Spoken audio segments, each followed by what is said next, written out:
Yun po, ito po yung ating bote. Yan, nilinis. Ngayon nalagyan natin siya ng 3 pirasong steam ng blue ginger. Yan. Ito po yung ating sakap. Lagyan din natin siya ng sili. Yan, Taiwan sili. Lagyan din natin siya ng siling Taiwan. Yan, 2 piraso. Lagyan din siya natin ng siling pagsigang para mabango. Okay. Lagyan na natin ang ating salay. Ito po yung ating salay, yung black Korean. Lagyan natin ito. Para parang ginseng na. Tapos ito na rin ang ating blue ginger na slice na natin. Lagyan natin dito.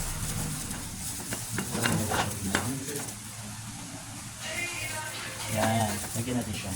So, ay susunod natin kung ilalagay ang blender na na-blend na natin na-blend natin na sili at na may halong bawat. Yan. Tapos ang suka na tiplado siya. Ang lasa po ng suka natin ay parang sabaw ng atsara. Ganito ka po. Lagyan na natin dito. Yan. Okay. Ito na po yung tsura niya. Okay, suka ng kulang.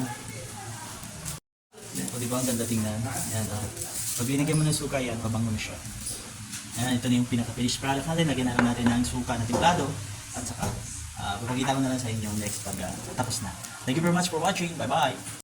Ito na po ang finished product natin ng sinamak. Yan po, marami tayong nagawa. Kulang na lang po ay yung level. Yung sticker po. Wait more maybe. Ito po, meron po sa baba. Yan. Marami tayong nagawa at marami pang gagawin. At mabinta po ito. Thanks for watching!